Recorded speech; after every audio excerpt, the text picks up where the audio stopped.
Netcasts you love. From people you trust. This is TWiT. Bandwidth for TWiT specials is provided by Cachefly at CACHEFLY.com.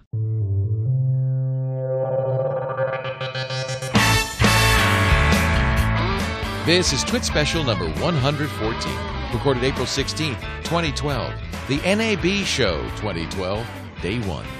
TWiT specials are brought to you by Ford, featuring voice-activated Sync AppLink.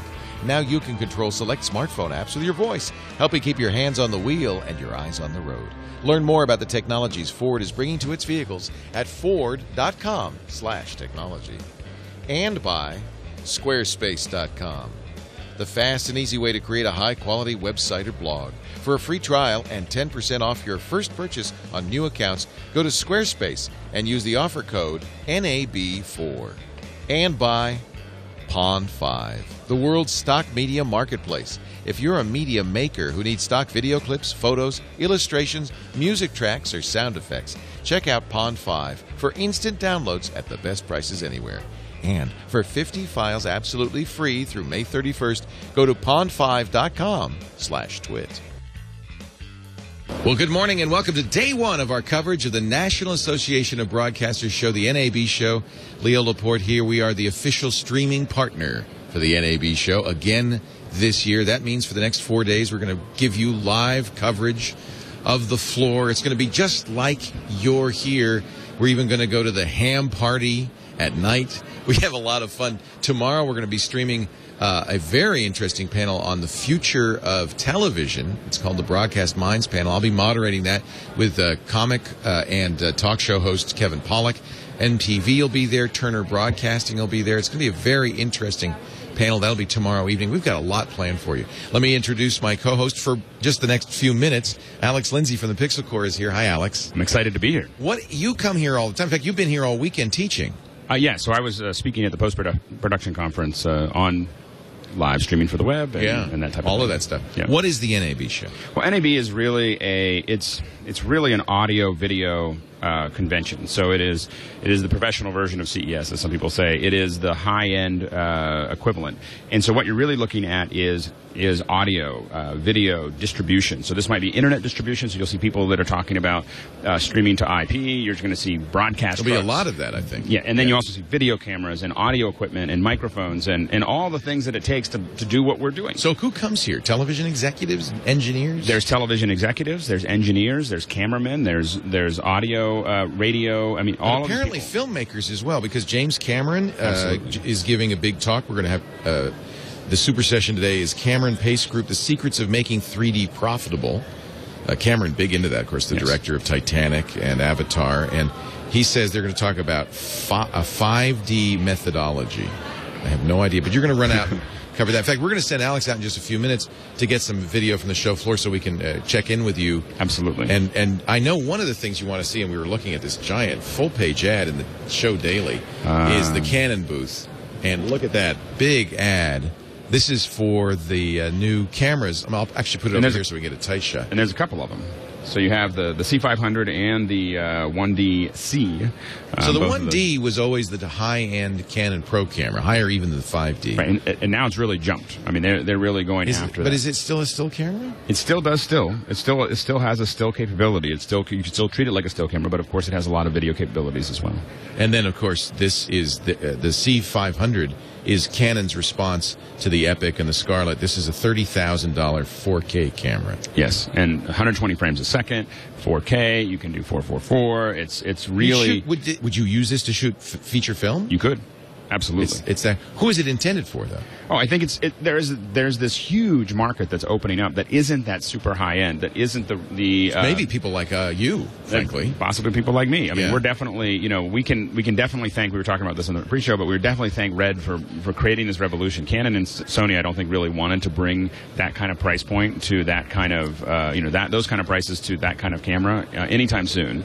But Sony that revolution makes a lot of money. I mean, most of the cameras used by film I mean, TV news crews and things like that, those are Sony's for the most part, right? And JVC.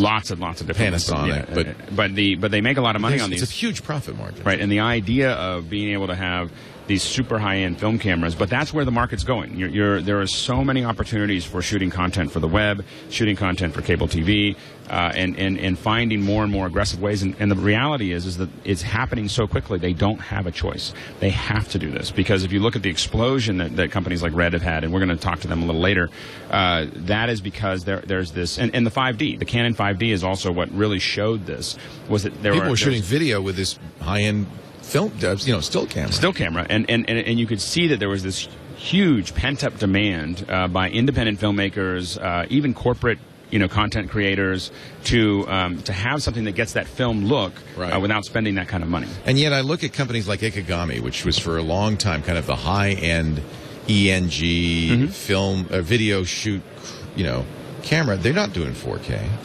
They're not. They're really focused on their bread and butter.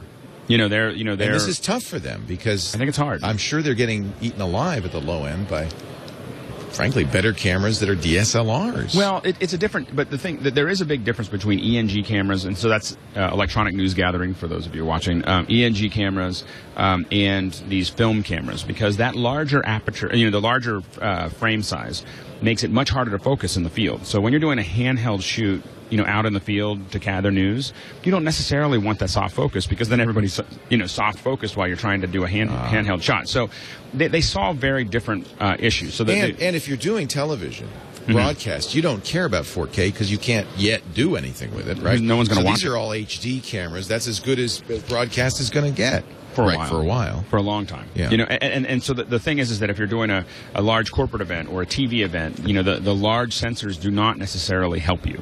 And so, it makes it harder to focus. It makes it harder to cover the event. So those are things that, we learned the hard way, because we thought that would be great. We'll use those, and it turns out to be a little painful. It's interesting because basically at the same time as the markets are merging between film, television, and internet, they're also in some ways diverging, because you've got different, as you say, different needs for different kinds of production. So Yes. I guess what's happening is that everybody's doing all kinds of production, but you have to have different tools for those. Yeah, you have different styles of production, but you have they're all converging on the same end distribution. Whether it's the output, now you can have YouTube. You can put 4K stuff up to YouTube. You can't watch 4K on your TV, but you can do 4K on YouTube. That's wild. Yeah. So it's no longer the small format. The web is no longer the small format. Everything we deliver, for our clients is all 720p or above. Right. And so the thing is that that's all happening already. But it does. You start choosing these tools based on the budget and the style of the show. So who do you want to go see? I mean, for me, I'm a radio guy. There's radio stuff too, by the way. In fact, we're going to do Ham Nation here because there's a lot of ham stuff even here. And Gordo and Bob will be here to do Ham Nation this week. We're going to actually go. There's a big ham party that Bob Heil participates in every. I called it the Ham Nation Party. It is not the Ham Nation Party, but we will be there for Ham Nation every year, so that's going to be a lot of fun. So it's a really broad range and interesting range of technology. Why should the TWiT viewer care? I mean, we always do CES because that's really kind of it seems like that's the sweet spot. And yet there's a huge interest. When we did this show last time, for the first time last year, there was more interest in this than there was a CES. Why is that? Well, I think that there's something magical about this equipment. I mean, I think that it's our viewers, transforming the media. This is how your media is getting done, and watching the revolutions that are happening now is what's going to affect you for this year, this next decade. And these are the things seeing how quickly this is changing is exciting. I mean, we are in a. I mean, this is I've been coming to NAB now for 17 years. For you, this is your bread and butter because you're a video production guy. This is what we do. I'm out here. I have practical things that I need to research while I'm here because of stuff we're going to buy, and I may buy it here. But this affects everything, and I think there's a lot of our viewers that do think that they would like to get into some of this and looking for those cost-effective ways of getting into this market, because this is a market that. This is a very fast-growing market. It's a great market. The world is changing, and this is kind of the bleeding edge of that change. All right, Alex, who you want to go see first? I'm going to let you go out in the field. Oh, I think I'm going to go out. I'm going to be looking at Blackmagic, AJA. They're right nearby. They're right over here. They're right over here. That's easy. So I think we're going to go over there. There's Telestream. A lot of other ones, sound devices. So I'm excited. I can't wait to go. You've got a lot to do. I'm going to let you go. Right. We're going to talk in just a second with James Stansfield from Vantage Media. And actually, we'll also be going out in the field about noon today, Pacific, 3 p.m. Eastern Time, with Scott Wilkinson and doing Home Theater Geeks. And we'll see Sony, Panasonic, JVC, and Canon at that time. So we've got a lot planned for you today. Let's go ahead, take off. Let's get James in here. And meanwhile, I'll tell you a little bit about our sponsors. First of all, we couldn't be doing this without our great friends at NewTek, who provide us with the fantastic TriCaster. We use an 850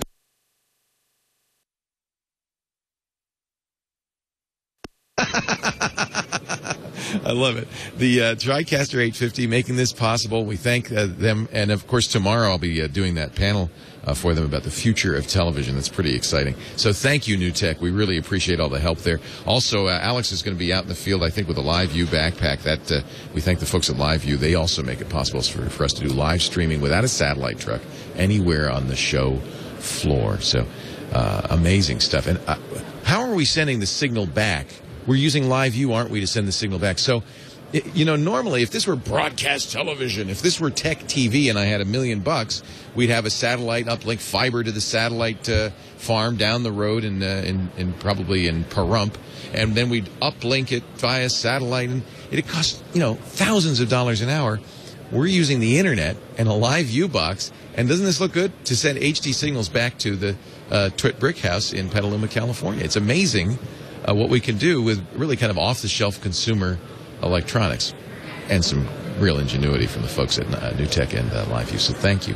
Also want to thank our sponsors, especially Squarespace.com. Let's talk a little bit about Squarespace.com, and then we'll talk about Advantage Video Systems with Jeffrey Stansfield. He's here for us in just a little bit. Squarespace.com, I've talked about them before, the secret behind exceptional websites. If you're ready to build a blog, a photo portfolio, an artistic portfolio, maybe your business needs a site online, you want to do e-commerce, Squarespace is the place to go. If you go to Squarespace right now, one of the things I love about Squarespace, they've got that big green try it free button, and you click that, and you've got everything there for 2 weeks. Every bit of the technology you can use absolutely free. You don't even need a credit card. Can you see, Alex? Can you see my screen, or are you not getting it? Okay, so we gotta fix that as well, because I wanted to show you the Squarespace website. Things like they've got a great iPad, iPhone, and Android app that let you post content, that let you look at stats, that let you moderate comments. They import your existing website using all the major APIs, Movable Type, WordPress, Typepad, and Blogger. And then you get this incredible, back end, the best hosting you can get. It never goes down. We've never been able to bring a Squarespace site down. Look at the new templates. They just put in 13 new template redesigns, 85 new style options, 2 brand new templates, and they've got the entire Google Web font library, 300 fonts for you to choose from. That makes a big difference if you use, not the traditional, Helvetica, and Times Roman, but some of these gorgeous fonts that Google provides, and it works with every browser. That's one of the nice things about Squarespace. You don't have to worry about browser compatibility. They make sure that works. You don't have to worry about security. They make sure that works. Now, here's the deal. Try it free for 2 weeks. Just go to squarespace.com. Use it free for 2 weeks. If you decide to buy, I want you to use this offer code, NAB and the number 4, NAB4, and you'll get 10% off your first purchase. Now, that means if you get an annual plan, a significant savings. It's more than a month free. If you get a monthly plan, well, same thing, not as much savings. Do what you want. I think you save more if you do the year-long plan. Take a look at the pricing, too. $8 a month when billed annually, $16 a month for the Pro site when billed annually. You're not going to find a better, more affordable solution for both hosting and content management than Squarespace. Please try it today. Squarespace.com. When you decide to buy, do me a favor, use the offer code NAB4. And we thank them for their support of our NAB coverage. Jeffrey Stansfield is here from Advantage Video Systems. Hi, Jeffrey. Hi, Larry. Hi, Leo. Welcome back Thank to you. NAB. Yeah, this is my 22nd year. Actually. 22. You even beat Alex Lindsay. 22 years. Yeah. Why do you keep coming back? Well, what's wrong with you? I come here because I love it. I come here because my clients come here. We're a systems integrator, and we partner with all these companies, and so we come out here to help out and to be a part of this community. This community is the people who we work with every day of the year. Who are your customers? Our customers are companies like Disney, Warner Brothers, big production companies, small production companies. We deal with all kinds. We deal with a lot of TV stations, broadcast. We've been going all over the country, rebuilding TV stations, upgrading them from standard def up to HD. That must have been a very big project all over the country. Oh, yeah. We go all over the country to little TV stations and put tapeless workflows. So you're like IT guys, but you specialize in video. We specialize in the pro video market. And we were certified in Final Cut and Avid and Premiere and Vegas and all that stuff. The world has really changed in the 22 years since you started coming to NAB, from tape and analog production to digital production. Is everybody digital now? Well, there's still a little bit of film going on. There's also LTO, which is tape backup. So we're still using tape. A little bit. Still using tape. Tape is not dead. Tape. The two things that are not dead is tape and print. Yeah, they'll live forever, but they're slowly fading out. Slowly fading, yeah. What are you excited about seeing this year? Well, there's a lot of really cool things that come out. 4K is some of the big things. We were just talking about that. Yeah. Canon's new 4K cameras. Canon has 2 new 4Ks, JVC. The Sony has the S. Now, I'm surprised you're interested in that, because we were just saying a broadcast television station isn't broadcasting in 4K, are they? Hey, Bert, come here. Move. What you need to do with this mic is put it between him and me, because he's going to be looking at me. Okay. There you go. There, I'll move my hat. We solve this same problem every year. There you go. One of these days, we'll remember. So 4K isn't in broadcast, and yet they're interested in that? Well, we deal with production companies, too. We deal with, Disney, and we deal with... So movies are made this way? Movies are made. A lot of movies are made this way. Small production companies. Television shows, do they sometimes shoot in 4K and then downsample it? Or? Oh yeah, sometimes. I mean, one of the first big shows that was done in higher resolution was 24, which was shot in They shot that in 4K? They didn't shot it in 4K. They shot it in HD, and was an up-res to 2K. So it's been so, and a lot. But they did shoot it digital. Yes, they did shoot it. It was also digital and edited in Avid, and it was a big revolutionary show that was done that way. And right. So there's a lot of things, and even Blackmagic just came out with their 2K camera, and so a lot of But 2K is high def. 2K is high def, and to be honest, so why is that a story? I mean, everybody has a high def camera, right? Well, but 2K is a much higher resolution, and when you shoot in high resolution, when you shoot in 4K, you shoot in 2K, 95% of everybody who shoots will never produce a 4K or 2K shot. But what they do is when they shoot in 4K, they can downsample and get a better downsample to a high HD or downsample from 4K to 2K and get a much clearer, much higher res signal. So it's not you're gonna. So they overshoot. Yeah, you overshoot, and then you can downsample and your picture looks much better. Because to produce something in 4K, nobody has that budget. Steven Spielberg, James Cameron has that budget, but other than that, really, nobody has the budget to. Because you have to. I thought it was cheaper because you'd have to buy film stock. No, but you have to have storage, and storing hard drives end up costing more. Storage, and you have to have the theater that can show. Right. There's not a lot of 4K theaters out there. Right. So you don't. It's not just the camera you're thinking about. You have to think about the entire workflow. So Cameron is talking later today about what he calls the 5D workflow. He's getting crazy. I don't know but you're right. That's for big budget productions. Right, it's big budget productions. And Cameron can afford it. He has a few dollars. Right. What's with the hat? Do you wear this around? Oh God, I got this 7 years ago at NAB. It's your trademark. 5-alarm music. I've worn this It's gone skydiving with me. It's gone running from Bulls of Pamplona. It's gone mountain climbing. I take it everywhere with me. Now the clients that you work with, some are budget constrained, some are not. But I imagine the ones that are budget constrained.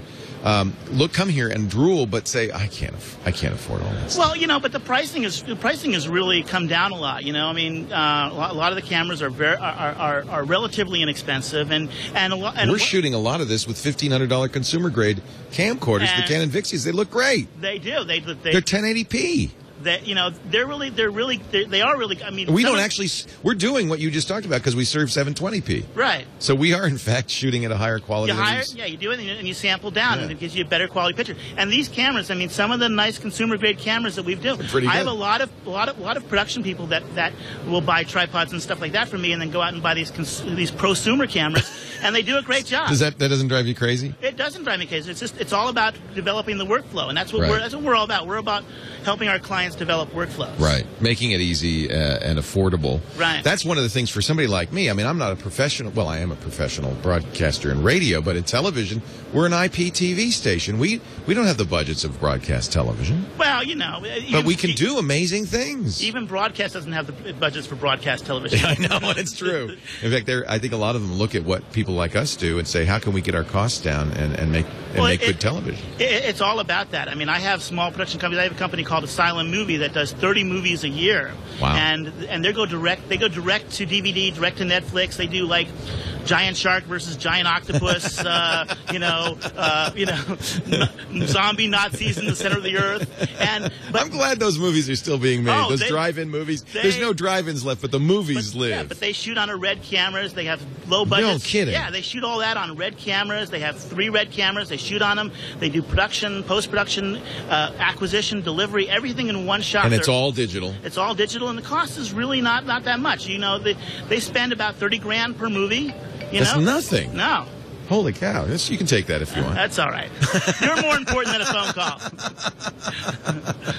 When will we see, Web 1054 in our chat room is asking, when will we see broadcast 4K? Are we going to ever see that? Well, actually, there is broadcast. There is broadcast Where? 4K. Well, a lot of stations will buy these high-end cameras and do them for interviews. I have a station in Los Angeles that did an interview with President Obama. Came in. They shot it. If you're going to, that's a once-in-a-lifetime interview. Yeah, or anybody else. But they do that for archival purpose. They don't broadcast. Yeah, well, the thing about broadcast is if it is, they have limits on how long they can archive things. Most things have to be deleted after 7 days. I know. We don't have the original Super Bowl. We don't have the first Johnny Carson show. I mean, well, the thing is, because you don't have everyone signing a disclosure if you don't have this signed disclosure, if it's crowd shots, you have to delete it after 7 days because you don't have people's rights to keep that's it on. why, too. Yeah, there's a number of FCC regulations and all that. So it's all about that. The nice thing about hard drives, you can reuse them. Unlike tapes, you may not want to reuse your tapes. There you go. You can always reuse a hard drive. Yeah. So, $30,000 a movie. And what's interesting, they're using the same cameras that are being used to film The Hobbit. Absolutely. Except that they're only using 3 instead of 50. and there's a few other things. Peter Jackson has 50 epic red cameras. Yeah, he has much better lenses. He uses, I think, Zeiss lenses, which are like hugely expensive, but very high quality. The glass is incredible. Yeah. So, and a lot of it's about the glass. I mean, all these cameras, the Blackmagic, the Canon camera. Canon's a good story because their new cameras, they've been relegated to a B camera level. They're D5 and Mark. They're second unit cameras. They were second level cameras, and now with this new cameras that came out, they're really coming into line. the A level cameras. So they're doing really good. I see you wearing a Apple certified. Yeah, our company is part of the Apple Consultants Network. So let me ask you this: Apple, how are they doing in professional production? Well, they were dominant, weren't they? They were selling gangbusters. Avid used them. Well, Avid still uses them. Everybody still uses Apple computers. Apple needs to either update their Mac Pros, but we're waiting. Is Thunderbolt going to be important, you think? Thunderbolt is going to be important when Thunderbolt 2 comes out. Thunderbolt 1 right now. It's copper. Yeah, it really runs at too slow a pace. When Thunderbolt 2 comes out, or Light Peak, or whatever they call it, the fiber version of it. It's going to be 40 times faster. Right. You're going to there's a lot. 10 gigabits per second is not enough for you. No, not. Well, there's a lot of because, like, for instance, there's a company called Sonnet here that has an expansion chassis, and you can't put a second video card in that expansion chassis because it's not fast enough. There's certain things that the bus won't handle. So. Wow.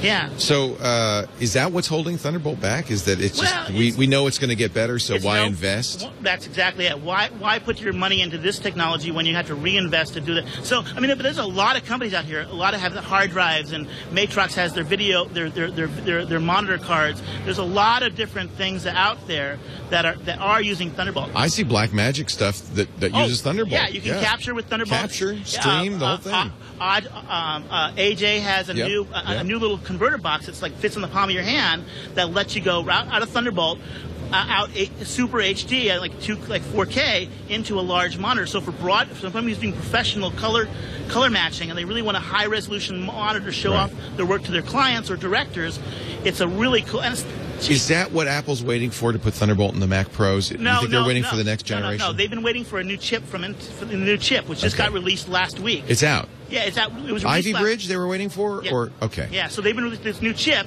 and that's the scuttlebutt.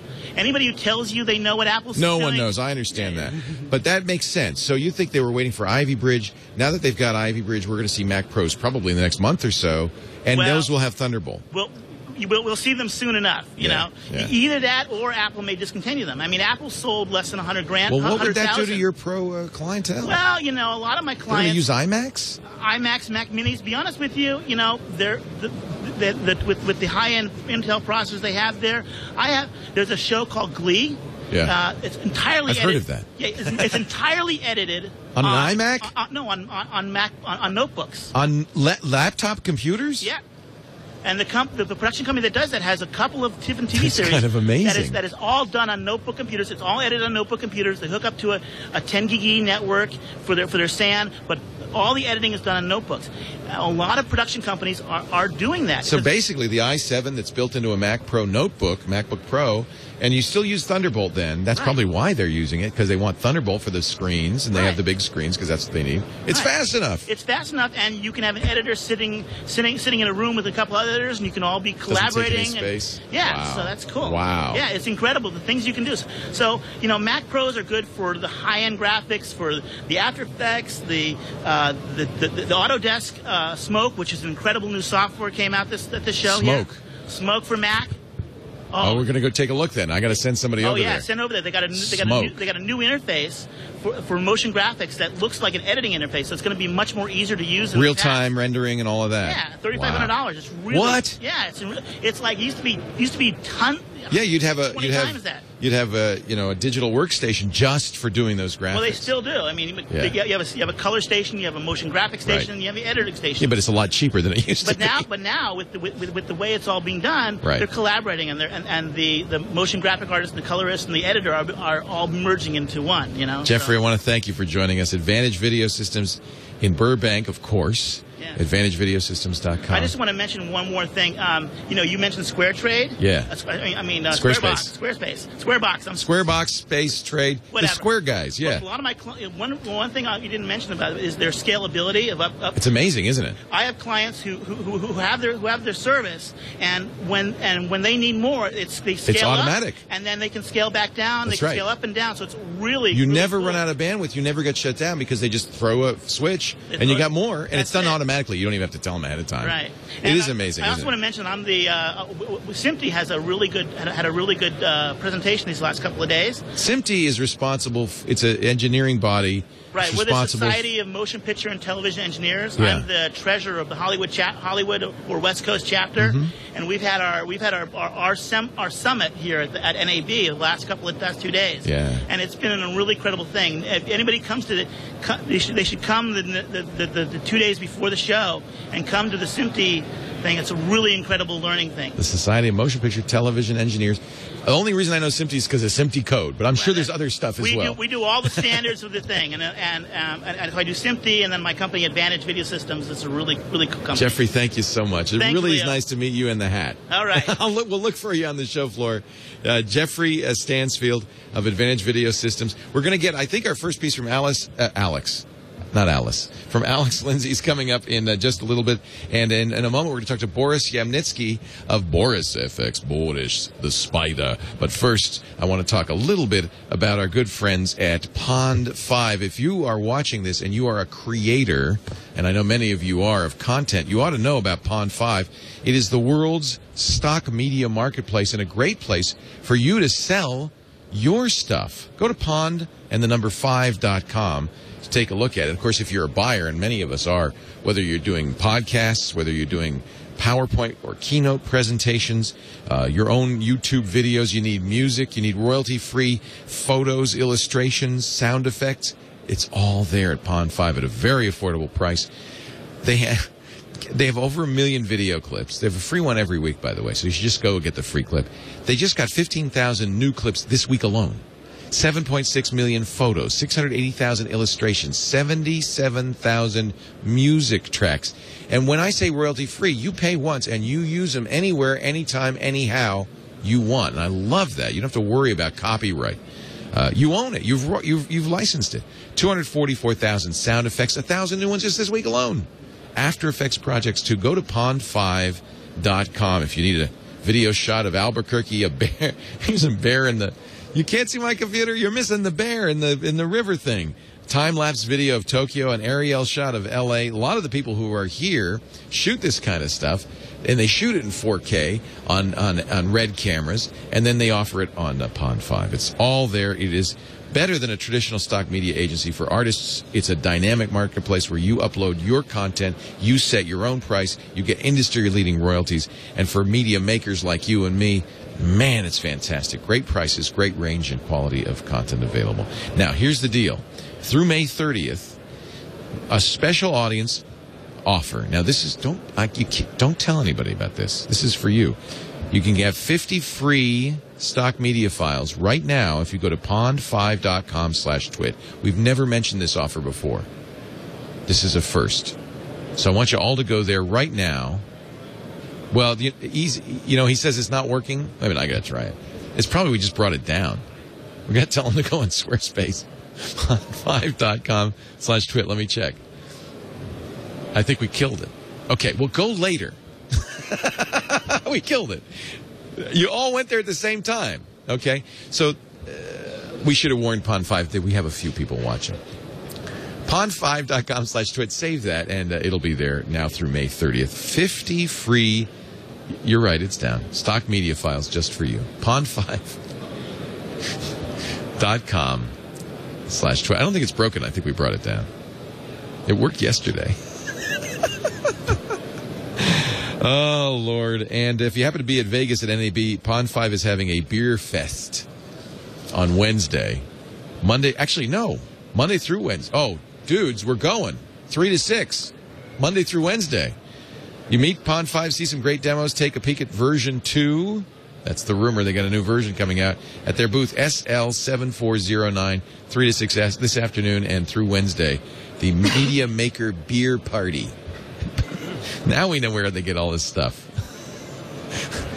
They get you drunk. Pond5.com/twit. Go there later. Don't go there now. Boris is here from Boris FX. Boris, good to see you. Plugins and workflow solutions for digital artists.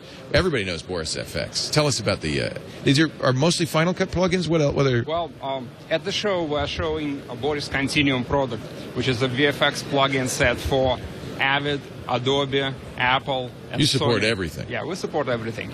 So, and what will they do, these effects? Well, we call our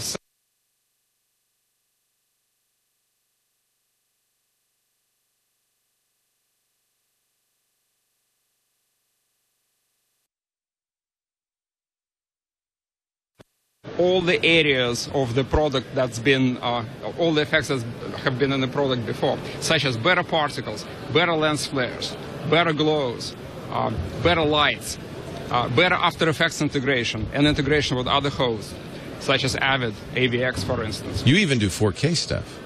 Yes, absolutely. No, the VFX, visual effects that we create, they are resolution independent. So it doesn't matter. So it's absolutely doesn't So 5K matter. would be okay. Yeah, it could be any size. Wow, but you as long do, as you have a computer big enough to handle it. That's the problem, isn't it? That's the problem. You need some real crunching. You've got Red 5 transitions, composites. I can say that, composites. Yeah. Now it's called Boris FX. Were you doing this yourself in the early days? I started the company in the mid-90s. And you were writing the plugins? Yes, and I wrote the first products and first plugins and first effects algorithms. I still do it. Were you in Russia when you did that, or no? I created everything in the United States, and the company is 100% American. Is located in the U.S. in Boston, and but you don't have a Boston accent. I'm pretty sure that's. I usually try to sell it as a Boston accent. People typically ask me, "So Boris, where are you from?" I say, "I'm from Boston," and they say, sure. "Really? Yeah. Don't you hear my Boston accent?" You have a wicked cool Boston accent. So when you write these, what do you write them in? How do you write effect? We use programming languages, most commonly C++. C++. Yeah. And so all of these tools have APIs that you can write to? Yeah.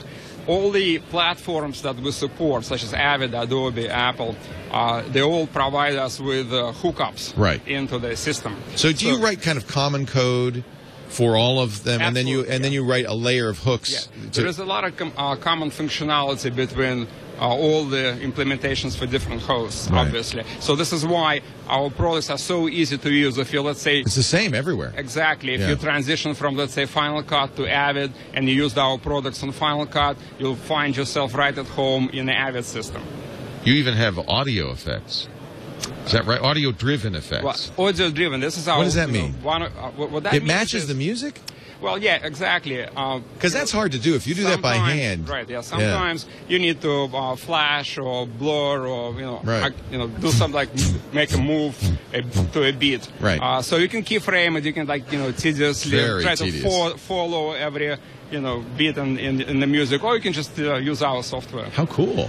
How cool is that? It'll do it for you. What's your booth here? It's SL. You beat me. You got it written down somewhere? Yeah, I'm sure. Somewhere. You know what? They can just find. I probably could find it here. I'll look it up. Boris FX. It's nice to meet the Boris. That's awesome. That's cool. Yeah. We use a lot of your stuff, so thank you for visiting. BorisFX.com. It's been a pleasure. Thank you very much for having me. Really a pleasure meeting you. Thank you for coming.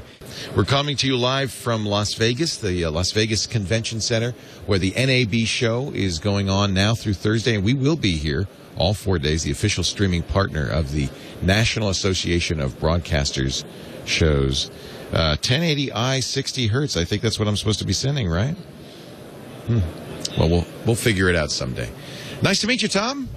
Tom Shelburne is here. Point that mic right at your mouth. The reason is because it's so noisy in here that we are using very directional mics so that we don't hear a lot of the room tone. I understood. What is VizRT? VizRT, you're familiar with us because you've seen us pretty much every day on TV. Some of our major customers would be CNN. I've heard of them. For graphics. So CNN. You do the lower third graphics? We do the lower third graphics. We do the touch screens. We do the tickers. Those touch screens, those big screens when they go on there and they drag stuff around. Exactly. How fun. Yeah, that's all being driven by our graphic software. Fox News, Fox Sports, Fox Business, ESPN, the Weather Channel, they're all using VizRT graphics. We also have a couple hundred TV stations across the United States that are using VizRT as well for graphic solutions. So how does that work? How do you get the graphics into the video? Well, it's come on, you can be technical with us. Yeah, well, it's I guess it's you got a Framitz, and then you insert the bit pipe. You insert your code into there. Yeah, it's actually I don't even know where to start with that. Do they buy a VizRT box, or they're running computers that put your software on? How does that work? Yeah, I guess the better way to start is we're a workflow solution, so to say. We generate real-time graphics. The graphics, unlike most graphical devices, they render live at that moment in time. So as they're using our software, they design a graphic. So instead of Flame and doing it all ahead of time, exactly, and then they used to, in my day, roll it off onto tape. Yep. And then they run it down the hall, pop it into a machine. Now you're actually doing it during the broadcast in real time when that thing flies in and moves around. That's the only way you could do it, I guess, if somebody's moving the screen around. With real-time graphics, it allows you to basically tell a story in a non-linear fashion. So, for example, like cool. like with the touch screens, or how all the graphics basically can morph together and work together in concert on the screen. So you work with Premiere. We do. You work with. Do you work with Final Cut and stuff like that as well? We work with all the major design as plugins. Well, basically. Side-by-side programs. Side-by-side. So basically, you can take a project that you've designed in like After Effects or Maya or Cinema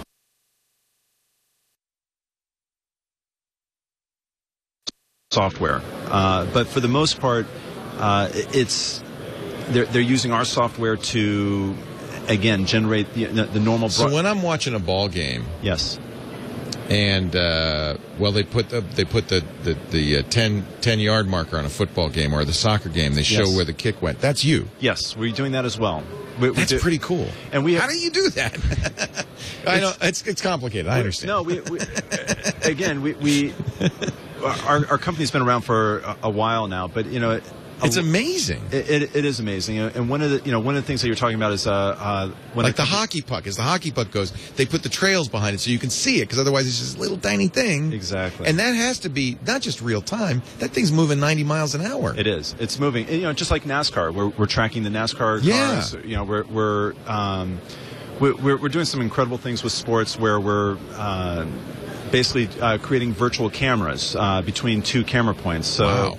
So if you're watching basically an analysis of a play or something like that, we can take a camera from point A and camera 1 and camera 2, and then anywhere along there we can create a virtual camera from our software, and it's just incredible. Basically, you're telling a story. You're telling a compelling story in a new way. That's amazing. I mean, we saw it on TNT during the playoffs, right?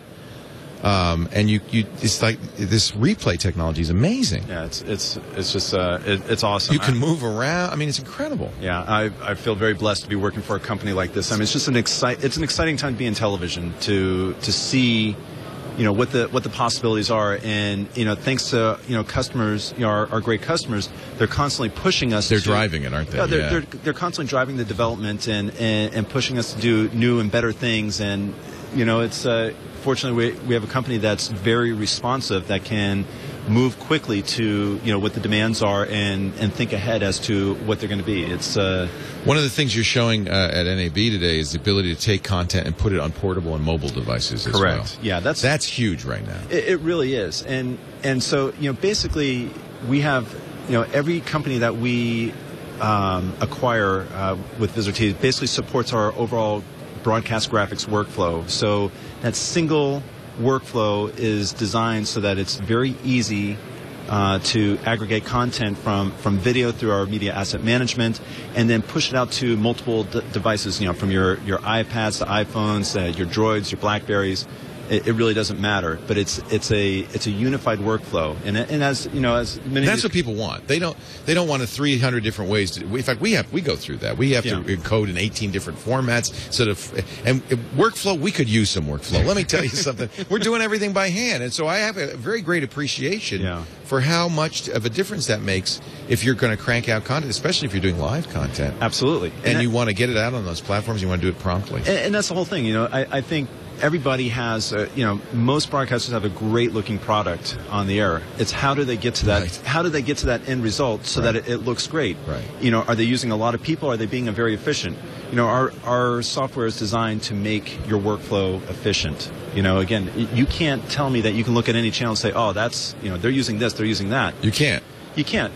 But what you can do is go into that station how are they doing it? How well are they doing it? Easy, effective, and well. It does impact the content itself if you could do it easily. You don't have to put a lot of manpower to making it all happen. And at the end of the day, that's what it's all about.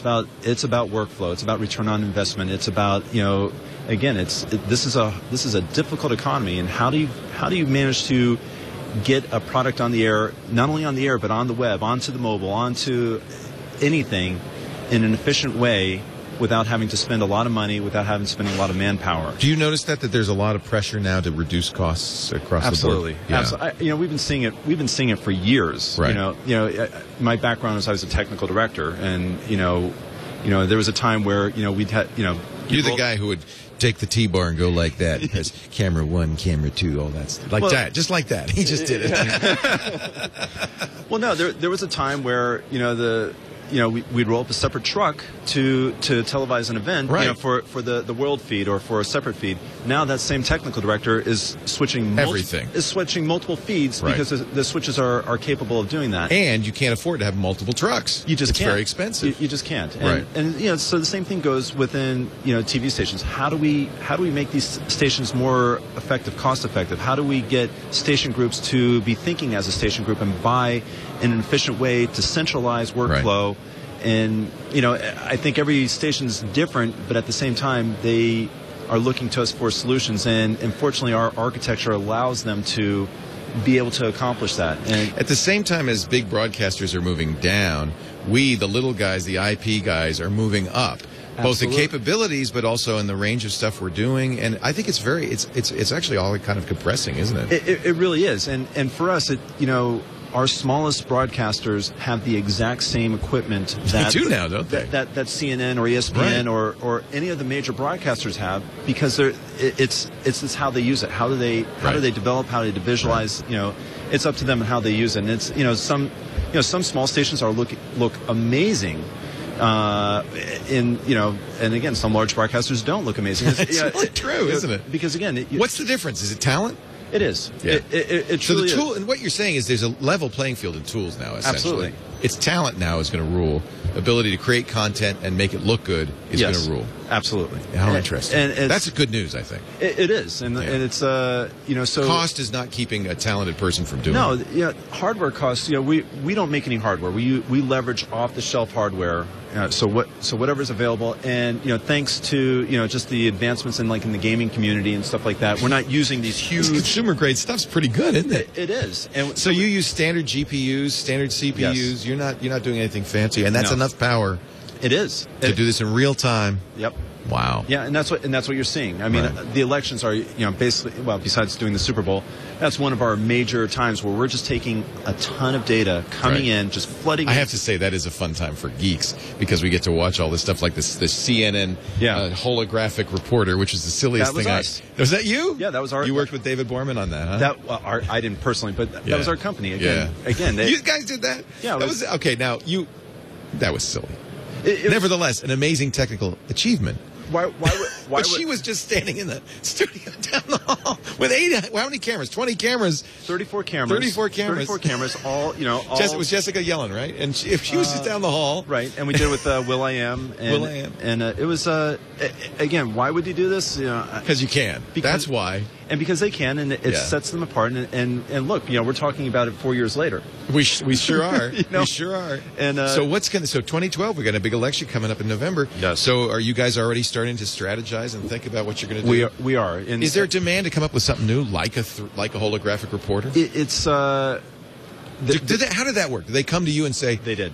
Okay, FSRT, we have no idea how to do this, but we would like to have the reporter stand there holographically like Princess Leia. Can you do that for us? And again, they I think a lot of times understand our technology better than we do. Oh, really? Because they use it day in, day out. They do, and they push it, and so they are really. And the great thing is because they're pushing the development so hard, then every broadcaster benefits from their R&D, their experiences, because we drop it into the code and it's available for everybody. Interesting. So it's interesting. So as I was saying, it's not unique. It's not unique to CNN. It's not unique to ESPN. It's not unique to any of those major broadcasters out there. Everything that they do gets put into the code, and then it becomes available to everybody. And so it's up to them what they want to do with it. You're based out of New York City, but your programmers are where? Are they? We're worldwide. All over. Yeah. We have development centers. We have about 650 employees in the company. Over half are dedicated to R&D full time. So we have R&D centers in Thailand, Dhaka, Norway, Sweden, Switzerland, Israel. It depends. We do. And they work on PCs, Macs? Mostly PC based. Mostly PC. Yeah. Because it's cheap. It is. It is. And it's, we do a lot of cross-platform stuff. So it's it just depends on what the we're in enough broadcast, or we're enough. We have enough products that we're working across multiple platforms. Right. Again, supporting, not just broadcast graphics, but we're supporting asset management, mobile, to transcoding, to online. So it's. I remember Sony was here a few years ago, and they had the all-in-one Sony newsroom, where from soup to nuts, the whole thing, including writing the scripts into the teleprompter and all that stuff. Is that kind of how it works now? Is it's a unified thing, or people don't go to one vendor and do that whole thing? It's. We're seeing more and more of that of going to one vendor, so it's one phone call, it's one solution. You go to VizRT and you say, this is it, we want to set this newsroom up, and we want you to do everything. It's coming down to that. And in a lot of ways it makes sense, because, we are spending so much time and effort to get everything to work together in one cohesive workflow. Yeah. And it's worth it if you get it that way. It is. It's something to say when you acquire a new company, to bring that into the fold and to get them, all developing on the same platform, to have the same APIs, and to really truly integrate together. And that's the miracle of what, we're showing this at NAB, and it's just incredible to see it all work together. We're going to be creating very fat people, because they're not having to get up and they don't have to move. They don't have to move anymore. I don't have my producers running down the hall with a tape anymore to slam into the machine. No, it's not broadcast news anymore. Where at the last second, it's right there. As soon as it comes in, it's ready to go to air 8 seconds later. And with low res proxy to the high res, conforming, pushing it out to multiple devices. It's incredible what where we are in broadcast. And to be honest. Just a couple of years ago, I never thought I'd be talking about, the web and mobile and all this kind of stuff. And here we are. It's a completely new environment, and it's not just enough anymore to be talking about what's on TV. It's supporting the secondary devices and how people are gathering and garnering their information. How fun. It is. Tom Shelburne is Director of Special Projects at VizRT, VizRT.com, VizRT.com. Yes, thank you for having me. Thanks for coming by. Oh, what fun. Nice to meet you. Thanks. Did you see our little technical director over here? Yeah. He does the whole thing. He's calling the shots. He's doing everything. That's awesome. Isn't it fun? It's incredible. It is amazing. $25,000. It's basically a video truck. Yeah. We got lower thirds. We got green screen. We got all of the multiple cameras and all of that stuff. I don't even have camera operators. I have Ryan and Brett. It's all remote. It's all remote. Thank you very much. Nice to see you, Tom. An honor to be here. Thank you. Yeah, we do thank our friends at NewTek for the TriCaster 850 Extreme. That's what we're using. And they announced a couple of new products, which of course I immediately went over and said, can we get that? They haven't. Did you hear about that, Alex? The 855, and then the 8000 is coming later. We'll work a deal. We'll work a deal for you. It's only $50,000 or something. We'll figure it out. Anyway, we do thank our friends at NewTek, NEWTEK.com. And if you are in the Vegas area tomorrow, I don't know if there's tickets left, but you can go to NEWTEK.com/broadcast minds and see. I think there might be some tickets left for that panel I'll be doing tomorrow with Kevin Pollak and others. It's going to be a lot of fun. And if you can't, don't worry, we are going to live stream that, so you'll be able to watch Broadcast Minds tomorrow. Yeah, even Microsoft is here. Isn't that amazing? Taras Bugir, is that how you say it, Bugir? Bugir. Bugir is here, Worldwide Managing Director of Media and Cable for Microsoft. Hi. Does Microsoft have a booth? We absolutely do. We have as large a booth almost as last year, two levels, and filled with many partners that are focusing on their solutions in the media and cloud space.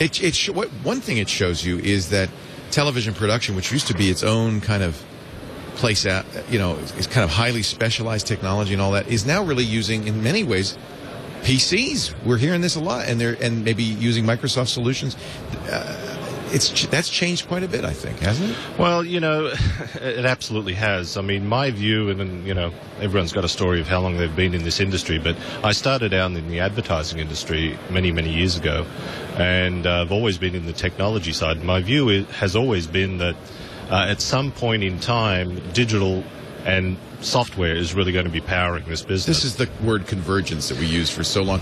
Maybe. But it happened in the living room, but it also is happening behind the scenes. Well, behind the scenes, and I think convergence is actually, I don't want to call it a misnomer, but I actually think that convergence is a really important thing when one thinks of the business as well. We often think of technology convergence, but in fact there are business convergence and the convergence of disciplines and the convergence of how you start integrating your enterprise to make things happen a little bit differently. It's all software. Everything's changing. Absolutely. Everything's changing. Yeah. It's interesting that Microsoft sees this as an important part of its business. Well, I think genetically it always has been an important part of the business. It's just that, as I say, it's always been part of the plumbing. You know, you walk into a house, no one cares about the plumbing, but when it starts leaking, everyone cares about the plumbing. But the people focus on the taps. Well, the reality is that I think what we're doing is actually coming out and using the cloud as the next platform and basically enabling our partners and ourselves to really leverage our technology on the cloud. And I think that's where you see That's the push right now? Yeah, I think it is. How do broadcasters use the cloud? Well, use or will use. How will they use? Because, I mean, for one thing, these files are large. The cloud doesn't really suit itself well to multi-terabyte files, or does it? Oh, it absolutely does. And in fact, you know, it's a function of, your connectivity. We all know that. You've got to get it up to the cloud. Right. But in reality, once it's on the cloud, I think that a lot of different things start to happen. So let me give you an example. If you invest in getting your mezzanine content onto the cloud, once it's there, then you can repurpose it however you want. You don't have to move it around. It starts moving around in the cloud. That becomes the service provider's problem. What we've launched at this show is Windows Azure Media Services, which is actually a layer of media-specific services sitting on the cloud to enable you to transcode in the cloud, to enable you to move stuff around the cloud. I have to talk to you because we've been struggling with this for ourselves. We do exactly what you just described. For a long time, we would upload a mezzanine file. We were using, I apologize, Amazon, but their web service is a similar idea, and we would run the transcoding processes out there, right? Which means we only upload one file. It's transcoded, as you say, moved around. But we were finding it difficult and slow. I would love to hear about using Azure to do that. Well, and that's the wonderful thing, because as part of this service, as part of our cloud infrastructure, we've actually built the optimization and the ability to deliver cores and storage on demand. And so you're effectively paying for what you use in the truest sense of the word, as opposed to virtualization and sort of paying in quanta. So it's a whole different economic model, but more importantly, all of the services that are enabled, it's not just transcoding, it's the ability to move this stuff anywhere, to retain copies, to maintain archive. In fact, we have a sound indexing service that we're showing at the booth where you can actually upload content. It will take the sound, index that sound, and send you back the timecode samples. Love it. So if you want to search for a particular instance of video or a particular instance of audio, you basically say, hey, you know, show me Hole in One by Tiger Woods, and it'll bring back every clip that you ever have in your archive, and instead of you doing sort of rolls forever. Why would you do that, though, in the cloud instead of local storage? Economics.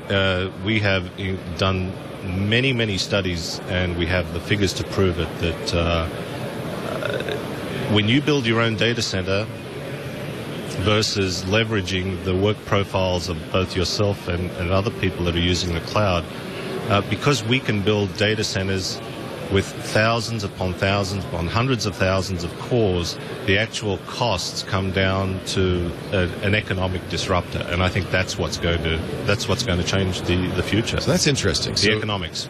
It is really the economics of scale. As absolutely. That's very interesting. Instead of everybody doing it themselves in their own little local data center, let's take advantage of the economics of scale. Well, you know, I always say, you know, there used to be a time where every skyscraper in New York had their own power generator, and they had the Edison company, and they had the wires, and you actually couldn't change a light bulb unless you called Edison, who changed the light bulb for you.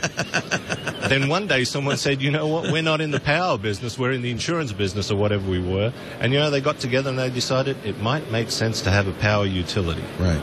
So you see yourself as a content utility, in effect. Absolutely. And not only that, but we're actually more than content utility in the sense of just storing the content, because I think a lot of people are creating that value proposition here. Give us the stuff, we'll store it for you. Well, that's kind of nice, but you've got to get it up there. You've got to move it around the planet. You've got to process it. You've got to be able to deliver it onto any device. If you come by our booth, we can deliver anything, not just on PCs, but we're simultaneously delivering across a wide platform of iOS devices, Android devices, you name it. We've got it running simultaneously. In fact, we announced today that we're actually delivering all of the content for the 2012 Olympics. Oh, that's awesome. Yeah, across the cloud, it's all running internationally. on Azure. Absolutely. Wow. End to end. End to end. Live. And that's NBC Universal, or is that for multiple networks? It's the backbone that is delivered to everybody's using it. So the issue, though, really then becomes uptime, because everybody's nervous. The cloud sometimes goes down. Azure had a little trouble with leap year. Not a happy moment for you, I'm sure. And then secondarily, bandwidth becomes an issue, because if these are large files. So are we making progress in both those areas? Well, the answer is yes, obviously. I mean, you would hope anyway. Well, let's be very, very pragmatic. There are certain things that you can absolutely positively do today, and if it makes sense, you're going to do it. The other thing is, we're in a period of transformation. Right. Can anyone honestly say that when the first power companies started? Right. Yeah, okay. So we've got the brightest minds in the world working on these problems, and you know what? Those problems will be fixed. And the reality is they're not broken now. It's just now a question of scaling and it becoming the norm. It's growing pains, you're saying? Well, it's not so much growing pains per se. It's absolutely working for certain applications right now, and the economics are there. I think as we, as an industry, learn how to use this and adopt this, it will become more and more genetic to the way we do business. It's happening not just in broadcasting media. It's happening across the board. And there are a lot of people like my friend John C. Dvorak who are grumpy about the idea, saying we just got away from this whole client-server notion, and we have our own CPUs, our own storage. Isn't it moving backwards? Isn't it moving back to the old days of time-shared mainframes? Well, you know what? When I started my career in this business, I was flipping switches on PDP-11s. And so you remember those days? And paper tape was fantastic. And then of course, and so, look, the industry has cycled from left to right. Right. Okay, and it always has. And every wave of computing has brought its advantages. The fundamental now is that the next wave of computing is the ability to provide a platform, which is a utility, and then enable users to have those appliances which plug into the platform. I mean, if I were to take that same logic, I would be saying, you know what? I want to invent my own toaster, and I'm going to plug it into something non-standard. I mean, you go to Walmart today or whoever, you buy a toaster, you plug it in, it works. Information is going to be that same sort of appliance. A lot of the intelligence is going to be local. A lot of the richness in application is going to be local. But the information and the security and the ability to get at that content anywhere you want, anywhere in the world you want, is absolutely going to be powered by the cloud. I actually see the value of it, but I'm wondering, and if you'll pardon the pun, what the reception has been from the broadcast industry to this idea of using the cloud as their storage. We've actually had quite a few people that have really jumped into it. And the Olympics is a good test case, I have to say. Well, but I can tell you the Super Bowl was a great test case. Right? Also. Yeah, so that's where we did NFL streamed the Super Bowl for the first time. Yeah. And so you were part of that, the ability to get that up there, and interesting. Yeah. And of course, the Olympics are a great test case because it's at different time zones. People really want to watch it on their computers, on their portable devices. Wherever they are. Yeah. So it's a very good test case for all of that. Absolutely. And there's a lot of events. There's more events than you could possibly broadcast. But I think there's another advantage to the cloud for broadcasters. Every time a new device or a new technology or a new medium comes along, broadcasters have often been struggling with how do they build that infrastructure to support that new test case, right? And so it's a lot of work and it's a lot of expense. Well, but there's also a huge lead time, and the reality is it going to work? Right. You don't know until you put it online. And then no one watches it, so that's a real problem, right? Yeah. So with the cloud solution that we have, you can spin up a business. If it works, you pay by the drink.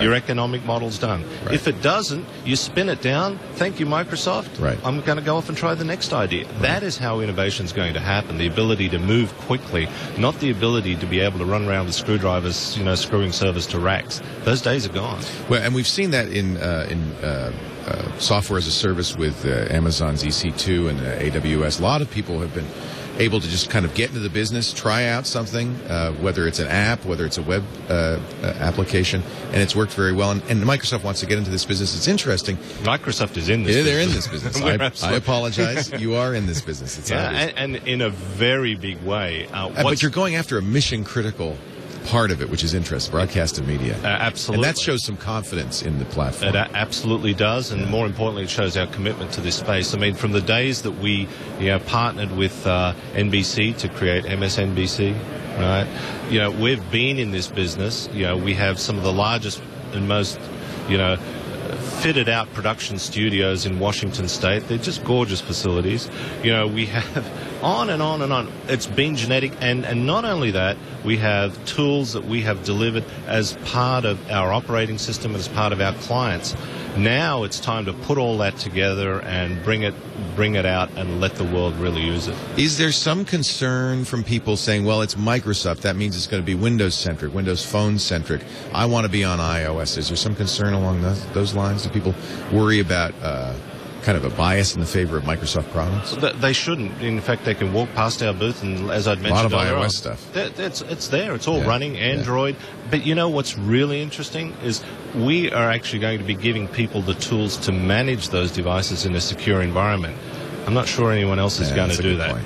So how are you going to protect your content right to the end device? Yeah. That's where you need to talk to people who know how to do this stuff. Terrace Bugir, it's very nice to meet you. Thanks for spending some time with us. Worldwide Managing Director for Media and Cable at Microsoft Corporation. Are you based in Redmond? Or I am, yes. You probably travel a little bit. I travel a lot. Thank you, Terrace. Hey, thanks a lot. Very nice to meet you. My pleasure. Bye-bye. We're going to talk to Grass Valley in just a little bit. Those are the people back here. We owe Grass Valley a lot because it's because of Grass Valley that we don't have those mercury vapor lights above us that we usually have bearing down us during CES, and it makes it look so much nicer when we're in the dark in our sky booth here. Those Grass Valley people apparently like to have dark as well, and that's one of the things that's kind of cool about NAB. It is a very visual show because of the broadcast focus, because of the film focus, and I think that gives it a nice look. Thanks once again to our friends at LiveU. We are getting to you via a LiveU, so imagine this.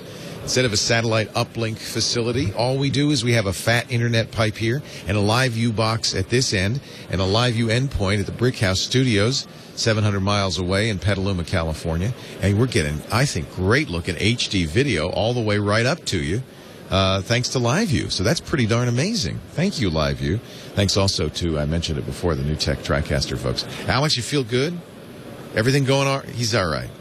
You guys went out last night a little bit, huh? Did you have the lobster tail? Next time, don't listen to Lisa. You can have the steak and the lobster tail. Okay, you did. Oh, she said you couldn't have it. She backed down a little bit, didn't she? Oh, she's a show-off. How she's saving me money and all that. Do we have the Grass Valley guys? Alex here? Bring him on up. Oh, wait a minute. I'm sorry. Alex Lindsay is out in the field. Let's take a look. Alex Lindsay is out at Grass Valley. Take it away, Alex. Hi, everyone. This is Alex Lindsay at the Grass Valley booth, and we're here looking at the Cayenne Switcher with Mike Krimm. Hi, Mike. Hello. How are you? And this thing is a monster. Now, this is a. Let me get this right. This is a what's called a 4 ME switcher, but it actually is a 10 ME switcher. That's exactly right. Each of our MEs actually has a dual ME engine, one for the primary side and one for the secondary side. So on the models I can show you here. Now, for our viewers, yes. What is an ME? Well, good question. On the monitor right here, actually, it's perfect. An ME is a composite of sources and keys. So in our previous technology, we could do 4 key layers over source and to do a transition behind it. And that's what's been a mixed effects for a long, long time. So when you say you have 4 things, what's happening when we're watching TV, right, is that we're looking at logos, we're looking at lower thirds, and we want to be able to stack all of those things in addition to actually switching from one video source to another. Absolutely right. Exactly. So on the monitor here, you can see that there's a background source right down there, and I can do a simple dissolve or transition or wipe between 2 sources. That's been around for a long time. Then I can add key layer 1, key layer 2, key layer 3, key layer 4, 5, and 6. And all of those are independent. So the idea is that all of those could be coming in from a different source. They could be pictures in pictures. They could be graphics. They could be animated. They could be, and they might have their own alpha channels to be softly composited. That's right. And we also support TIFF files and also QuickTime with movie files directly into the switcher via file base. So we have a file based structure as well that bring the files in, and those become individual key layers. So think of it like a layering machine, and each ME supports up to those 6 keys. But in live production sports, and it depends on the range of the show, you might have to have many, many, many more MEs. And why do you need more MEs? Well, because of preview. In a live show, a director wants to see more advanced previews. So an example would be you're doing a live show and you have a compositor for the game. So the main show is going. But then they want to do a 3 or 4 box effect. Before you take that 3 or 4 effects on the air, they need to build on another ME to see it ahead of time. So on a monitor wall, like you see over here, a typical monitor wall would have not just the main program outputs, you have each ME, ME1, ME2, ME3, ME4, available for the director to see ahead of time. So an example, an effect like this on the video wall here is a 3-box effect, and they might put 3 different sources. You might switch this on the main program stream, but typically you would have that on one of your MEs ahead of time. You have a very, very skilled, very fast operator kind of throwing all this stuff together. That's what I used to do.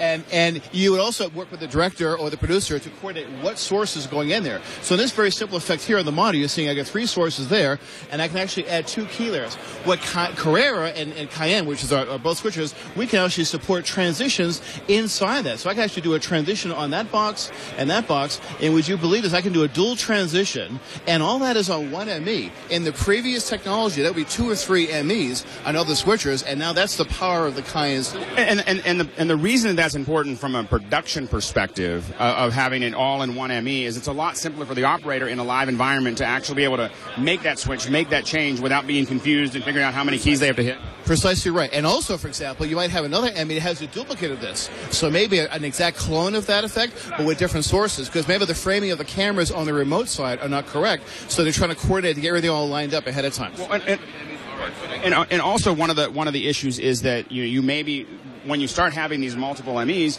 you're also able to cover a single event, but have many, many different outputs. So maybe there's a live stream going to one, but there is a what we call an IMAG, going to the internal screens. Now you have all the same sources, but you want to actually make them 2 different programs. That's exactly right. And what's one of the big power features called Double Take. Double Take provides a secondary ME for each of the MEs. So Cayenne is not just 4 MEs plus program preset. It's a 10 ME switcher. And the secondary ME streams can be used to do source substitution and key substitution for multiple feeds. So for example, a sporting event like in New York, they may have the New York baseball game going, but they also feed Japan and South America and also the Diamond Vision screen in the stadium with 1 operator and 1 production switcher. But it's not just a clean feed. They actually might want to have with keys. And all of that's and do they have to actually design that, or is that something that they're doing by hand when they're deciding, okay, this is going to go to South Africa, this is going to go to Japan, or is it something that is done kind of automatically for them? Back in the day when I had to do that, that was all done manually. I still do it manually. Okay.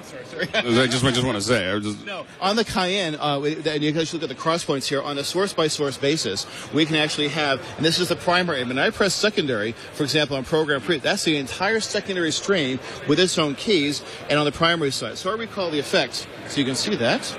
And now, on the main monitor is my primary feed, and I can do a transition. That's straightforward. On the left-hand monitor, you're seeing the secondary transition, and I can add some key layers on top of this. So I'll put some keys over there on the secondary side, and I have 2 streams.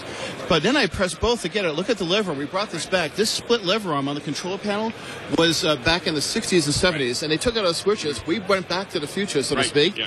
And now this actually manages the primary stream, and that's the secondary. So, for example, this could be the New York feed, Japan. Now, people say, well, wouldn't they be happening at the same time? Do directors know? They'll say, okay, and dissolve the camera 7 for Japan, and dissolve the blip for New York. And it's a kind of a schizophrenic experience for the poor operator. But this is what it takes to do that kind of thing. When you're looking at one of those live events, those big football games, this is what's behind that type of event. A lot of us think of our little web events with our 1ME or 2ME or whatever, and it just requires so much more. So anyway, I think we've geeked out far enough. But Mike, thanks so much. You're very welcome. Have a good show.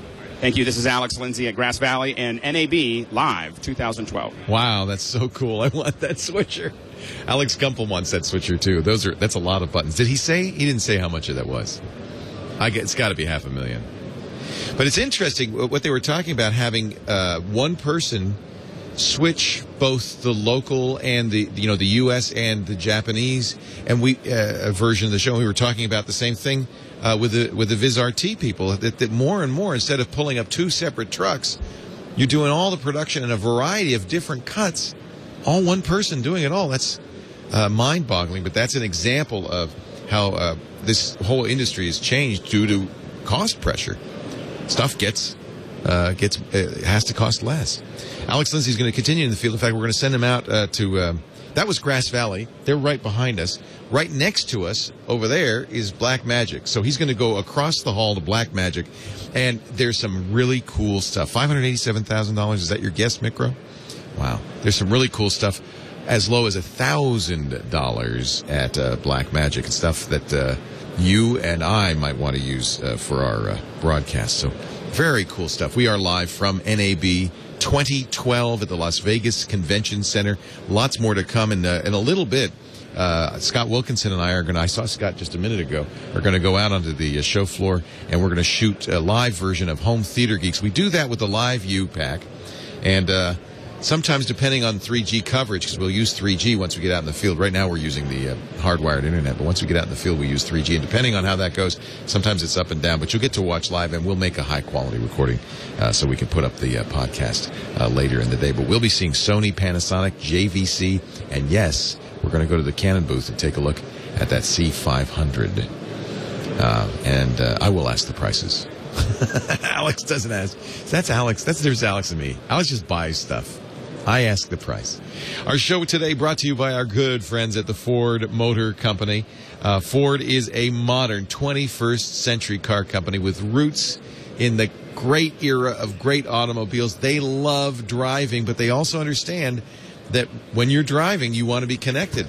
You want a 21st century experience.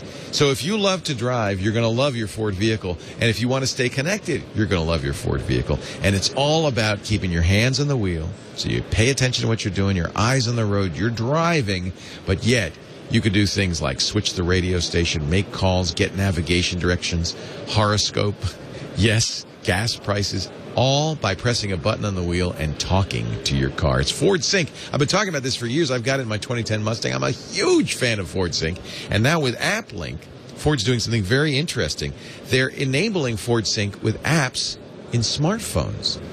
They've actually got an API. They've got a developer network to help developers, so when they code their apps, they can build in sync capability. That means you get in your car via Bluetooth or the USB port. All Ford Sync vehicles have USB. You plug in your phone.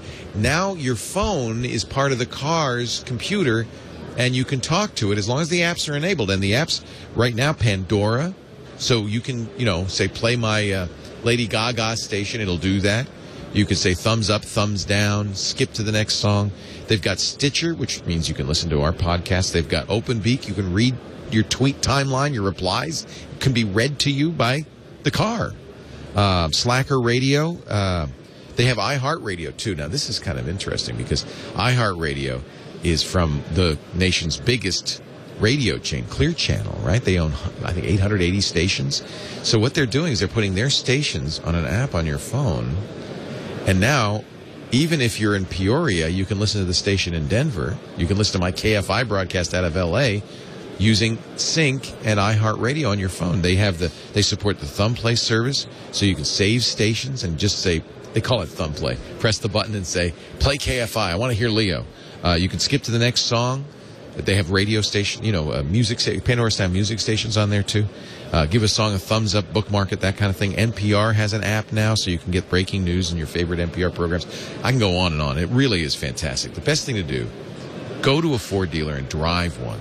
Say, I want to drive a vehicle with Ford Sync, a 2013 Fiesta or Focus, the Taurus, that new SHO, sweet, and say, can I use my phone? I want to see how the AppLink works. That's what they call it, Sync AppLink. And they'll show you, they'll give you a demo. You can actually hook up your phone to the system and start using it. Or visit Ford.com/technology. It's all on the website. You can see video and everything too. Ford.com/technology. So they did a 2-pack hologram at Coachella. That's what you guys were talking about. Wow. That is wild. Do you have my video out? This is a YouTube of this. They Coachella Festival is a big music festival. Goes on every year in the Valley here in California, and it's very popular. I don't see any video, but apparently they were able to get the late Tupac into a video. It's dark, but I think that's supposed to be dark. Is that right? Or yeah. So this is a hologram of him. Wow, that is. Don't do the audio because I think he's going to start to be angry. Uncanny Valley is right. That is not a real Tupac, obviously. That is wild. We got to find out. We got to find out who did that, and I bet you they're here, and we can ask them about that. That is a full hologram of the second coming of Tupac, thanks to technology. Is that wild? That is wild. All right, I think we've given... I stalled a little bit because I wanted Alex to go across the show floor. He's at the Blackmagic booth. Alex Lindsay with the latest from Blackmagic right now.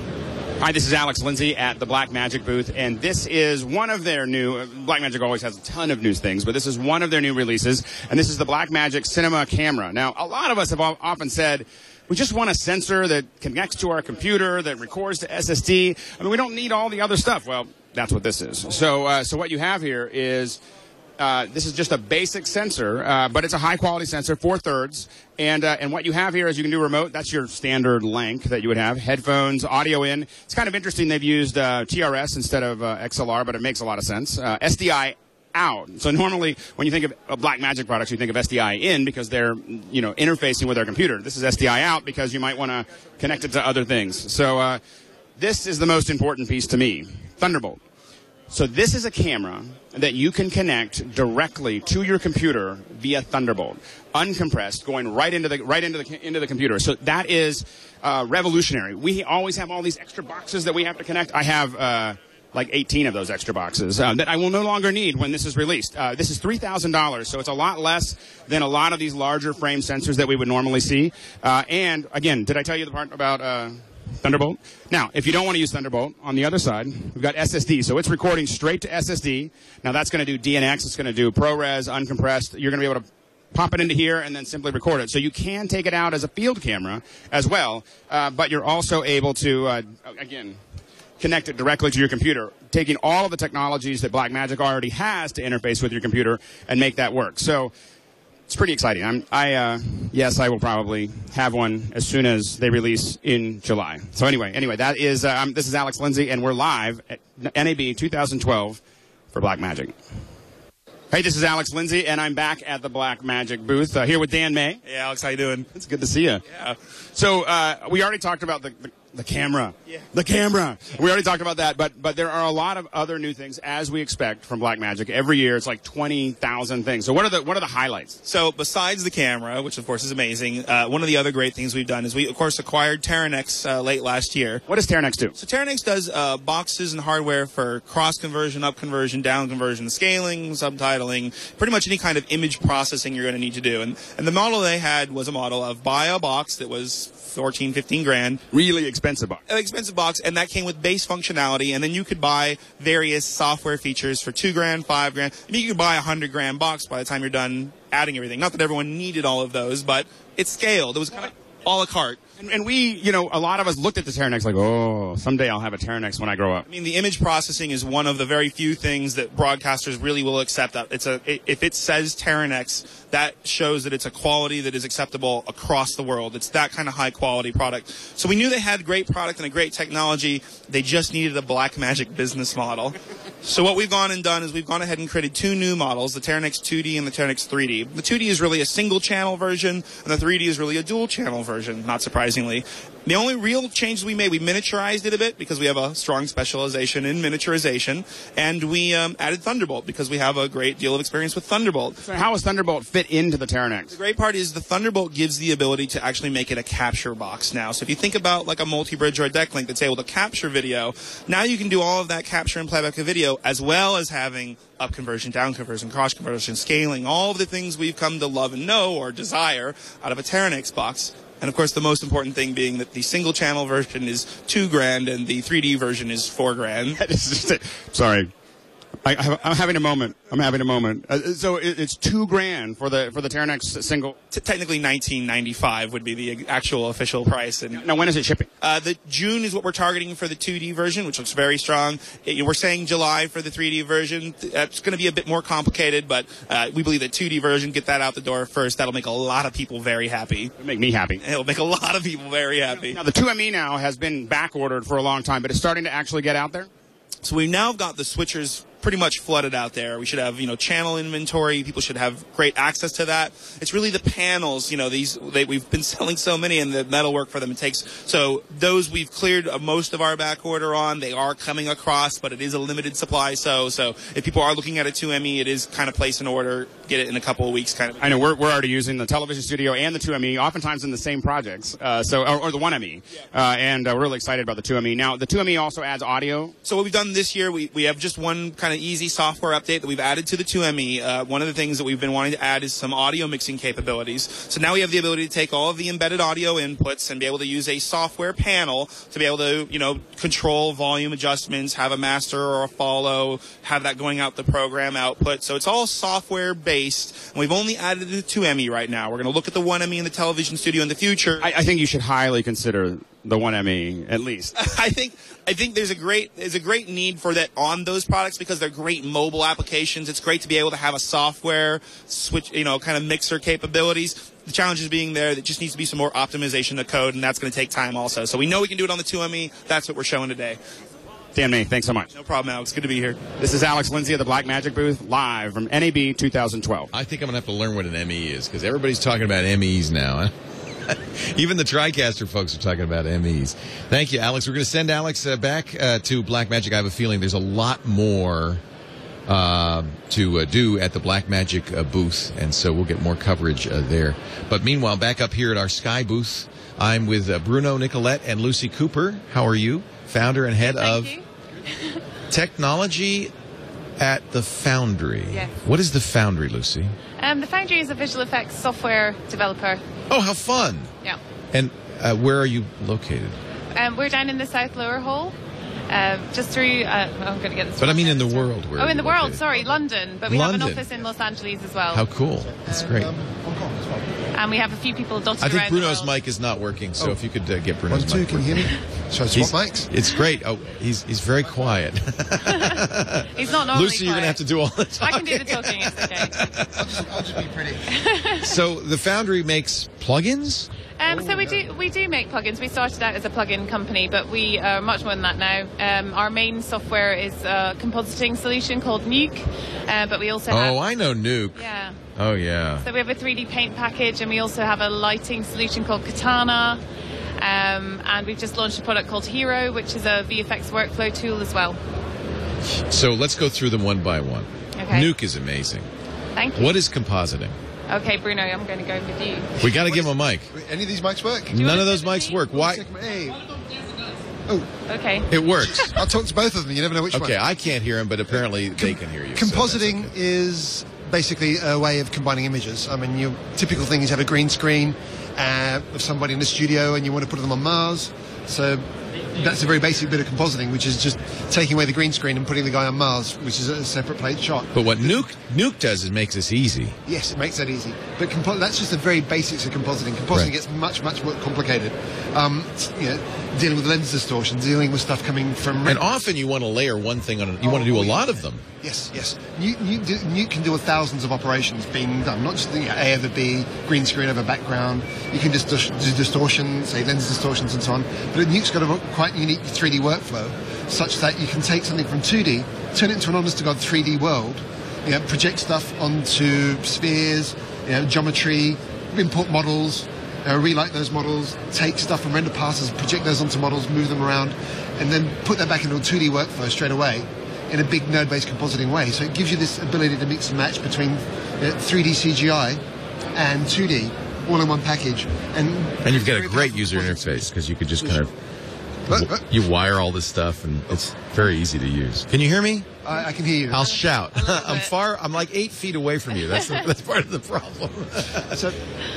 It's effectively the premier compositing solution used in film. If you've seen any significant feature film for the last 10 years, you've seen Nuke in action. Yeah, we've got some great demos on the booth actually at NAB. We've got DreamWorks showing Puss in Boots. We've got the girl with the dragon tattoo. All of this use Nuke? Yeah, all using Nuke. What else have we got on the booth? We've got some nice commercials and music videos and some animation, television series and things. So yeah, most of the big films that you see in the cinema, in fact, lots of the ones where you don't even notice the effects, have come through our software at some point. In fact, if you're doing your job, you probably don't notice the effects, right? Yeah. That's the idea, anyway. Mm-hmm. Yeah. And then there's Katana. Katana, no, again, I'm going to let you explain Katana because it's complicated. It's lighting. Katana's effectively a lighting tool. The best way to think of it is it takes all your assets.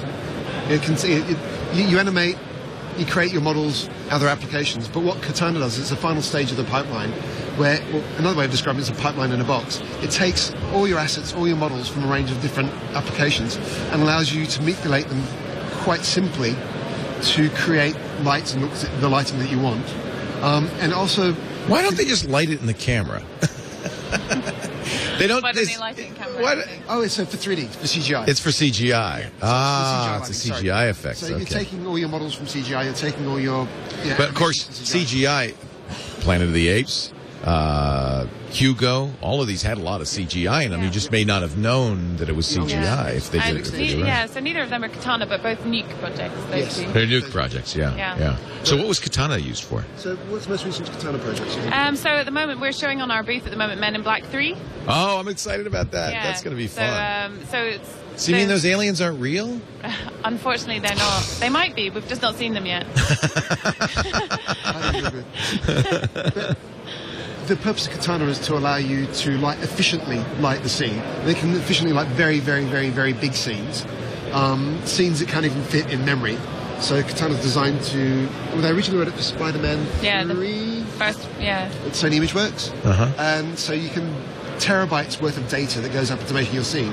You can manage that huge amounts of geometry and textures and stuff. Wow. That goes up to make a 3D scene. Katana's designed to efficiently let you get the right bit, relight the right bit, relight the right bit. That's hard to say 3 times. Relight the right bit. Thank you. Thank you. I'm a trained announcer. Does it? Okay, I'm going to ask a really dumb question. Does it use ray tracing? It binds to any renderer you want. That's the whole purpose of it. So it sits between modeling and animation and rendering. So it's not doing the rendering. No, but it talks to a renderer. Talking to the renderer, saying the light's here. Yeah, the geometry's coming from here. The geometry. I've got 2 terabytes worth of data, and I'm only going to feed the right bit at the right time. So you could use it with a ray tracing. Oh yeah, it is used with ray tracing. It works with PR Man. It works with Arnold. We're making it work with more renderers as well. We're actually currently working with several third-party vendors. Is ray tracing too slow to be used in CGI, or do people use it? I'm sorry. I say, is ray tracing too slow to be used in CGI, or do people... no. They do use it. To get what you need, to get the right looks, no, you need ray tracing. It gives you a great look, but it takes a long time to render a frame because you have to draw every point of light. But if you're doing something like Hugo, or CGI extensions in Hugo, which lots of that's done with CGI, you need ray tracers to get it looking perfect. So you won't notice it's happening. So is Katana, does it know about the physical lighting and kind of say, okay, this was the physical lighting? No. At the moment, no. That's up to how you light the scene. So you have to know it, and then you will set up Katana to match. So you could set up Katana to mimic physical lighting with the right shaders and the right... Well, you need to if you're going to do something like Hugo, where you're mixing CGI with real world effects. But you can do that with... You can't have the sun come from 2 different angles. It would be very weird. But you can do that with physically accurate shaders that work with the renderers. Right. So you use Katana to manage those kind of things. Very cool. So, what else have we got? You got Nuke, you got Katana, you got Hero. Yes. Hero with an I. H-I-E-R-O. Yeah. What is that? Fiero. No. Fiero. It's actually based around our company logo. I don't know if you've seen it. It has a little man inside the logo. This caveman is the hero. And his name is Hieronymus. Ah, I get it. And so Hero comes from his name. I get it. See, right at the top there of the Foundry. This is the foundry.co.uk, by the way, is the website. You see the little guy. It's on the back of my shirt. It is on the back of your shirt. Oh, yeah. Stand up. Turn around. Show us. That's Hieronymus. He's still tiny. I want a big one. That's neat. Good. Stand right in front of the camera. There we go. Look at that. That's awesome. So Hero is our latest product, and we've just literally launched a couple of months ago. Bruno was very involved with it, so I'll let you say what it is. So There's a problem in visual effects at the moment in that it's going very collaborative, especially at the higher end.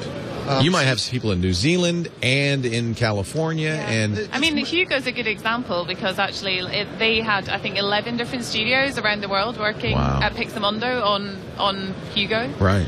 So, well, they probably do it because they can do it around the clock. So people are sleeping in Australia and they're awake in but the that's States. across geos. But I think we're kind of talking about in facility. Within a facility, even within a facility, you have issues. Within a facility, it's collaborative workflows happening. Right. Yeah, it's traditionally been in film. It's coming more into, say, visual effects for commercials and broadcast, where you didn't have one guy.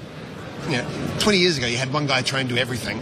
But now you've got a bunch of people doing different tasks. So you have a bunch of compers working with Nuke, a bunch of people working with Maya for 3D, some guys doing titles with After Effects. So you've got just to get one shot done. So it's a big collaborative workflow to get things going.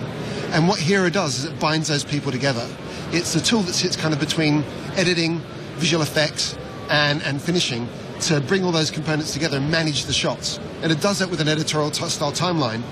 But I suppose the main purposes for Hero is to ingest shots from cameras and camera formats and play those back, to conform edits from other applications, whether it's an Avid or a Final Cut Pro or any other application or a Premiere, so you can conform those shots onto a timeline, and then to correct those, conforms always go wrong, get the conform right, and then to round trip those shots to visual effects in a coordinated, managed manner. So you can get shots out to Nuke. We're demonstrating on our stand from Hero getting shots out to After Effects, so you can get the shots out to the individual artists, get them to work on it, and have those shots come back in and be versioned and managed, so you can see what's happening and who's working on what in an efficient manner. So it's a workflow tool for visual effects. I want to tell people about something really cool that the Foundry does. You offer educational versions of some of your software at a deep discount for teachers and students. Yeah. I think that's so cool because these programs are fairly expensive. They're for pros. Yeah, they're professional level tools, so we charge. But it's so great if you can get the kids learning on these tools. Absolutely. I mean, for us, it's essential because we want people to come out of college or university having learned our software. Right. And also, as it's particularly Nuke's becoming really industry standard, so it's vital that those people learning are coming out knowing the right piece of software that's going to help them get a job.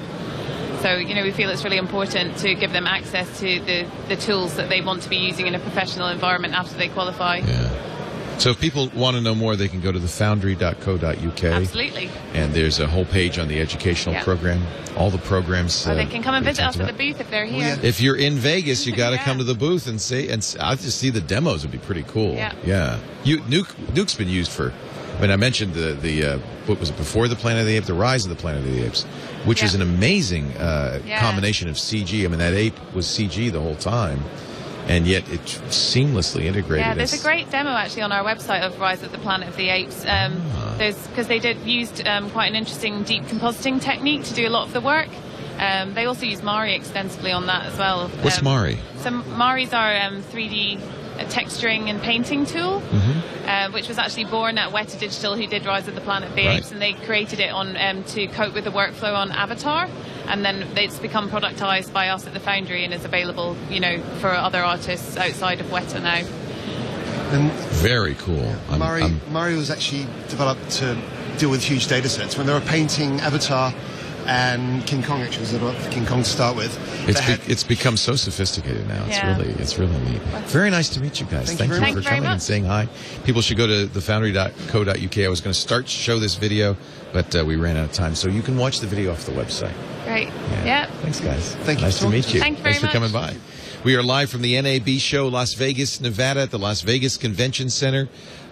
This is at least the 22nd NAB. You know what? We're going to find out in just a second because we're going to talk to the Executive VP for the National Association of Broadcasters, Chris Brown, in just a moment. In about 15 minutes, I'm going to hit the show floor because Scott Wilkinson and I will be doing our Home Theater Geeks broadcast. We're going to talk to Canon, Panasonic, JVC, and Sony for Home Theater Geeks episode 107. And you can watch us shoot it live. It'll be an interesting challenge because we're going to be wandering around the show floor and we don't have a satellite. We've got the 3G, but I think this will work. So you'll want to stay tuned for that as I run out. Alex Lindsay will be back here joining us. He's out in the field getting more pieces ready to go for us. Let's see what's going on later in the day. We're going to go all the way till 5 p.m. And then at 5 p.m. all about Android will be on the air, and Eileen, who is here with us, one of the hosts, will be Skyping back to the studio, so she'll have some Android news as well. I know she's out gathering that. Tomorrow, Mac Break Weekly starts at 11 on the show.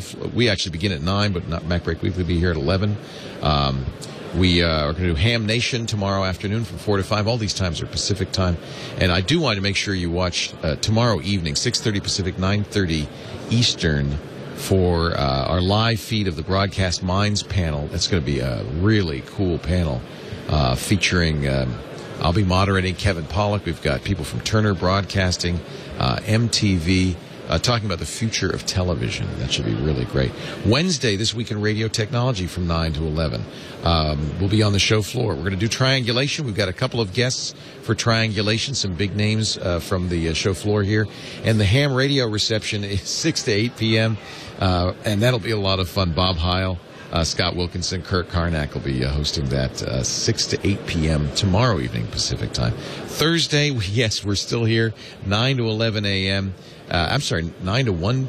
No, I guess 9 to 11 a.m. We'll continue with our coverage. And then we have to tear down the stage and head back to Petaluma for the Brick House and back to our regular schedule. So now through Thursday morning, live from the National Association of Broadcasters. Speaking of NAB, I want to say hello right now to Chris Brown. He's Executive Vice President for Conventions and Business Operations. If you can hear me, you don't need to put those on. If you can't hear me, put them on. Hi, Chris. How are you? So, here we are. Here we are. Every year. Absolutely. Yeah, I think it was this time last year, right at the beginning of the show. Kind of a fun time. Yeah, it's exciting. Now, this isn't the only convention or the event that the National Association of Broadcasters puts on. Is this the big one, though? Absolutely. Yeah. By far, it tends to entertain us and keep us busy for all year long. Actually, more than a year of planning usually. But we also do an event in the fall for the radio industry. It's the only event. I've been to that, of course. Have you? Great. Yeah. Well, I'm a radio broadcaster, so yeah, absolutely. It's a great show. Been around for a number of years, and is beginning to grow again as the industry comes back. We'll be in. I like how you're saying that. Yeah, it may have gone through a year or two. It's a little struggle. Yeah. It was a couple of years. But we'll be in Dallas, actually, in mid-September this year. So we're looking forward to that. Who comes to this show, the NAB show? Wow.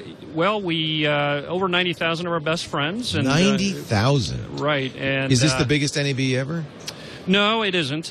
We have, believe it or not, back in the late 90s, everybody's heyday, the show had grown up to about 115,000. All trade shows were bigger in the late 90s. Yeah, we were, being a technology-based, fundamentally a technology-based show, we, like a lot of others, were benefiting from the run-up there and also the dot-com bubble.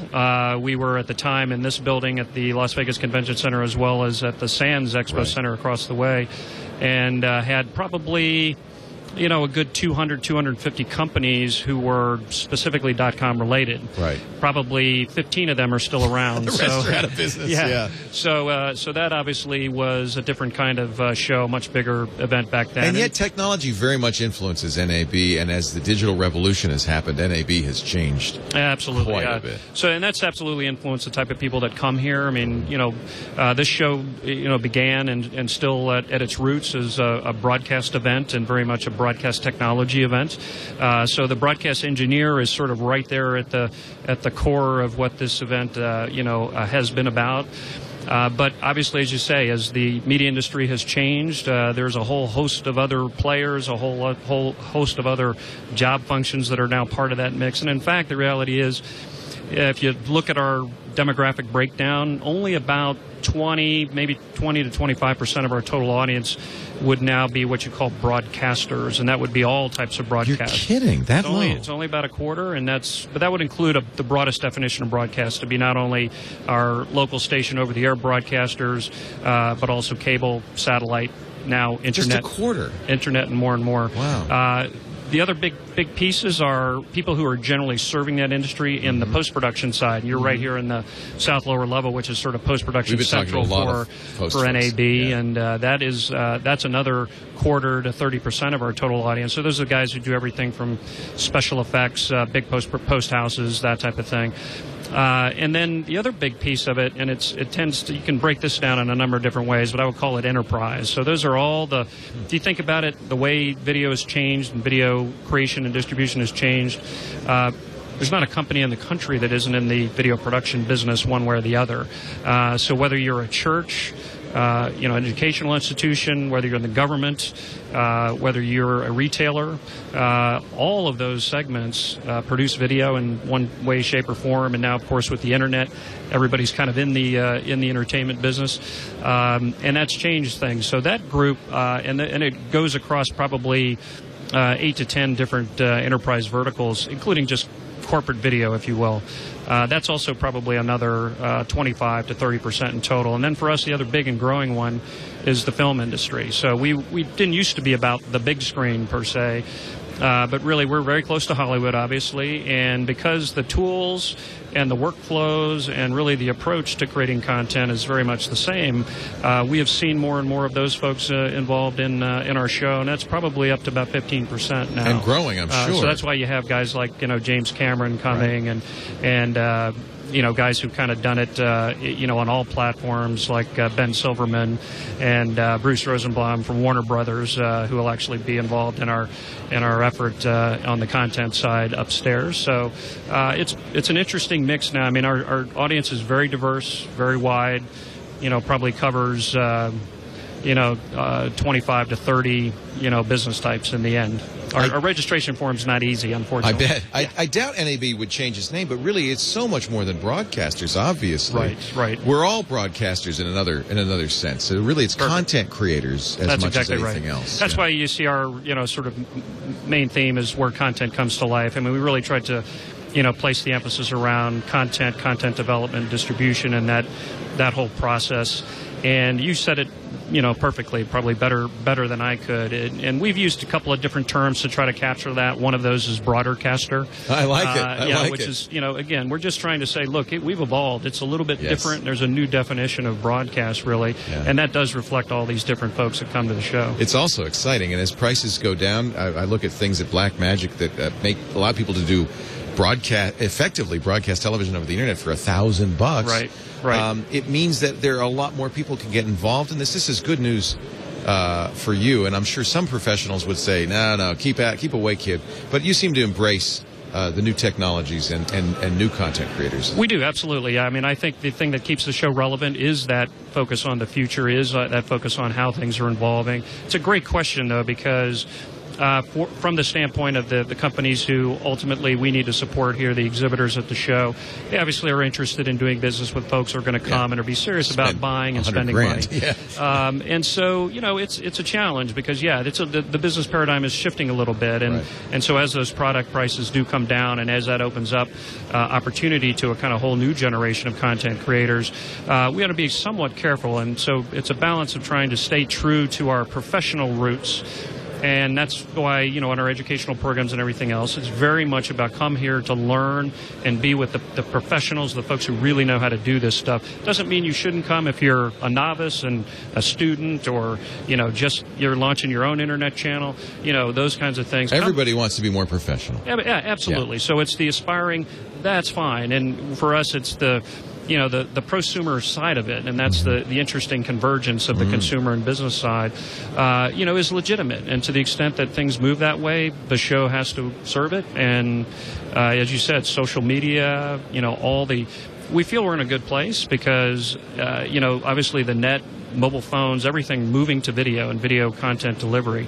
And this show's about video. Yep. So we think that's good, and that's how we should be focused. Well, I want to thank you for inviting us to be a part of this every year. We've had so much fun as the official streaming partner. It just shows that you do have an open mind to even us little guys, the IPTV folks. Chris Brown, Executive Vice President, Conventions and Business Operations for the NAB Show. Thank you so much for being a part of thank you for being here. We our appreciate show. it. We love doing this every year. Great. Thanks. Yeah, thanks a lot, Chris. We're going to take a little break and come back in just a second. We're going to talk with Weather Central. Bill Boss is Vice President there. And it's interesting, but probably no broadcasters use these new technologies more than the weather folks. They love technology. I've never met anybody more into technology than weather people, and they in their broadcasting they really use it to a great degree. And then I think we've got about 8 more minutes. Then Carson, are we going to head out into the field and get ready for Home Theater Geeks, I believe. So let's say hello to Bill Boss, VP Media Product and Development and Marketing at Weather Central. Hey, Bill. Good morning. How you doing? I'm doing great. I was just saying that there's the biggest geeks of all are weather people. I don't know why. We are, actually.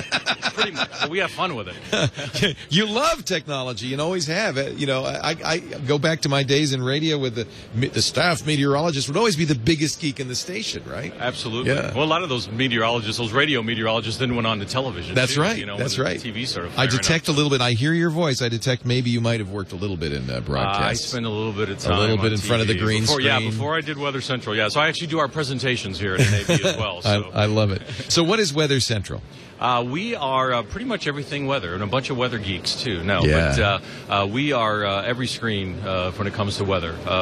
Firstly, on air, online, mobile, whatever it might be for your weather solutions that you might need. So when the weatherman at Channel 7 says we've got the Doppler radar on the green screen, yep. that comes from people like you? Absolutely, yeah. So we have the technology. We do all the software development to present that on television, so and as well for the other screens as well. But yeah, you can stop by our booth and see the presentation that we have there. But the key thing we do that's different too is just the interactivity in the presentation. So whether it's in a key wall or a overlay, plasma type of environment, we will allow you to be interactive with the storytelling. So it allows you to tell some very unique stories and drill deeper into the story as opposed to just kind of presenting and the presenters there giving the information. We kind of drill down a little bit more, and it makes for a little more compelling presentation. Interesting. Oh yeah, it's great stuff. You're It's trying to patented tell a technology. story. Yeah, Yeah, I like that. Yeah, that's you talk to news directors and they're like, if it's severe clear, you better have a good story. Yeah, you don't get your 2.5 minutes. I live in Northern California. Weather doesn't change that much, so you got to have something to do.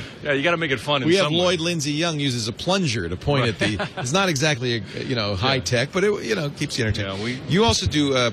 This is kind of interesting. Personal microcast. Right. What is that? Yeah, what the personal microcast is. I love this idea. Yeah, it's great. It's one of our things that we do on our online tools. Everything's HTML5. So, but what it is the viewers can sign up and actually get their forecast. It's a personal forecast for their location, whether it's their home or their grandma's house or whatever else. It's very personal, hour by hour information. So how do you do that? I don't even understand how you can do that. We do all these great, we're weather geeks, right? So we have these wonderful computer models that we run. But you can get as granular as grandma's house? We can get as granular as grandma's house. We do lat lawn-based forecasting. Wow. You give it to okay. So I'm just getting a picture. Oh, okay. But I'm looking at your video over here on the personal mic. You're looking at some of those things. Oh, yeah. Okay. Yeah. Some of the virtual stuff that we do and the pictures that they have. And this, online. would I embed this on my website? Yeah, we actually have a toolkit that allows you to embed stuff in the website like that. We can work on the mobile phone as well. So wow, it's cool. It's all good stuff. So. And I'm looking here. It says Bing. So you work with Microsoft and others. Yeah, we integrate the Bing mapping into our solutions, which is great. So they do high resolution, of course, the mapping. So when they're they have those great 3D maps too, and all that stuff. Those types of things as well. So you can put that in there. So because it's really about telling that local story. We talk about that pinpoint forecast, but when you're doing the presentations on TV, doing that pinpoint forecast in that way as well. But the Bing is also in our online and mobile products. So you have a mobile app as well? Yeah, we have lots of different things. We can host it for you, build that mobile application. We also have I think we need TWiT weather. You know what I've always wanted to do? We should do TWiT weather. Yes, yeah, I've always wanted to do, Bill. I've always wanted to do an internet weather report. We've got some congestion up here at the May West backbone, but everything's moving fine. It would be fun to do that. We actually have, amazingly enough, we have a tool. It's called Weather Webcaster. Yeah? It allows the presenters to create. Do it. They can create and record that and get it up on the website. And boom, off they're done with all the great looking graphics and the whole thing. So. I want to do this. WXC.com. That's where we Weather are. Central. So nice to meet you. Thank you for coming by, Bill. I appreciate it. Thanks. Bill Boss is Vice President, Media, Product Development, and Marketing, Weather Central. And if you're at NAB, they've got a great booth. It's really fun because it really does use technology in all different interesting Good ways. stuff. Yeah. Yep. Thank you, Bill. Appreciate All your right, time. thanks. We are live at the NAB Show, Las Vegas, Nevada, at the LVCC. And we are having fun talking to a variety of different people, post-production, vendors to broadcasters. We are also going to talk a lot about hardware and a whole lot more. We're going to take a break right now as I head out to get ready for Home Theater Geeks. And so we're going to send it back to the studio. Is that what we're going to do? All right. I want to thank you for joining us. I really want to thank the folks that make this possible, the folks at NewTek for our TriCaster 850 Extreme, that thing that's doing all the switching in the lower thirds. We couldn't do anything we do at TWiT without NewTek, NEWTEK.com. Like that! I got to talk to them and get some new stuff.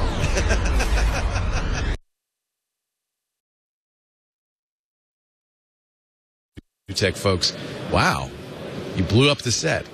On Tuesday, we'll be broadcasting that live at 6:30 Pacific, 9:30 Eastern. The broadcast minds of future of television. I also want to thank LiveView. Without LiveView, we wouldn't be coming to you. We're using the LiveView technology to compress our video, send it through the public internet back to the Brick House, and I think it looks pretty darn good. I think it's doing a very, very nice job. So thank you, LiveView, for making that possible. Thanks to Alex Gumpel, our technical director, and all of our producers, including Karsten Bondi, my old friend who used to be my puppeteer during the site as Dev Null. He is now puppeteering me in real life. Meanwhile, back to the Brick House. Sarah Lane, Amber MacArthur, the Social Hour. No, Ayaz. No, Amber, Ayaz. Oh, that's fun. He's not quite as cute, but he's all right. For the Social Hour. Thanks for joining us. We'll be back here from Las Vegas and the National Association of Broadcasters show a little later today. I'm Leo Laporte. Thanks for joining us.